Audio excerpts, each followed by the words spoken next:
I always loved babysitting my nephew, Ethan. At 6 years old, he was a bundle of energy, full of curiosity, and always ready with 100 questions. My sister, Amanda, had asked me to watch him for the weekend while she attended a work conference, and I was more than happy to oblige. I had babysat him before without any issues, so I didn't expect anything out of the ordinary. But that weekend changed everything. The first evening went smoothly. We watched cartoons, played board games, and he fell asleep on the couch before I even had the chance to tuck him in. It wasn't until the next morning that things started getting strange. I woke up to the sound of the bathroom door slamming shut. At first, I thought nothing of it. Ethan was at that age where he was becoming more independent, and I figured he had just woken up early and needed to use the bathroom. But after about 10 minutes, I noticed the sound of running water, constant, unbroken, and louder than usual. "Ethan?" I called out, knocking on the door. "Are you okay in there?" No response. A chill ran down my spine. Something about the silence on the other side of the door made me uneasy. I knocked again, this time a little harder. "Ethan? Open up, buddy." Still nothing. I could hear the water running, but now there were faint noises. Whispers? Was he talking to himself? My heart started pounding. Maybe he was hurt. Maybe he had slipped in the tub. Without wasting another second, I tried the handle. It was locked. That was odd. Ethan never locked the bathroom door. My mind raced with all sorts of worst-case scenarios. I ran to my bedroom, grabbed the key I kept for emergencies, and hurried back. With trembling hands, I unlocked the door and pushed it open. What I saw made me freeze. Ethan stood in front of the mirror, his tiny hands gripping the sink. His wide eyes were fixated on his own reflection, but there was something off. The bathroom was filled with steam, as if he had turned the shower on at full heat, but he wasn't wet. The mirror was completely fogged up except for one small circle, wiped clean at Ethan's eye level. And in that circle, something else was staring back at him.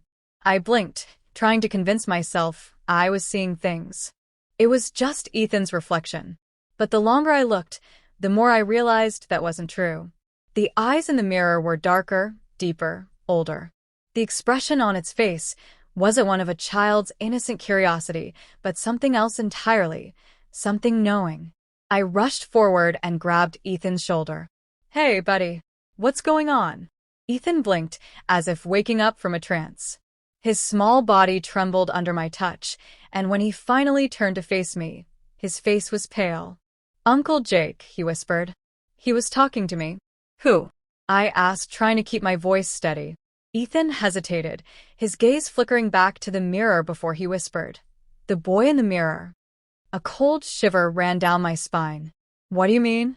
Ethan looked down at his feet, suddenly unsure. "He said he used to live here. He wanted to play."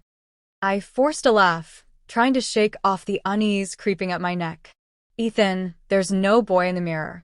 It's just your reflection." Ethan shook his head vigorously. "No, Uncle Jake. He wasn't me. He told me his name.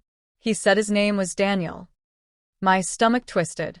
That name, it struck something deep inside me, a distant memory I had long buried. Daniel was the name of the boy who had lived in this house before my family moved in. The boy who, according to the whispers around town, had died in this very bathroom. I felt a cold sweat break out across my forehead. "Ethan, we're getting out of here," I said, scooping him up in my arms. I turned off the water, grabbed my car keys, and left the house without looking back. That night, I booked a hotel room and called Amanda, making up an excuse about a plumbing issue. I didn't want to scare her or Ethan any more than necessary. When we returned home the next day, everything seemed normal. The bathroom was just a bathroom again.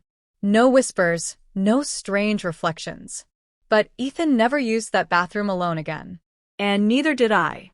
To this day, I don't know if what we experienced was real or just a strange coincidence.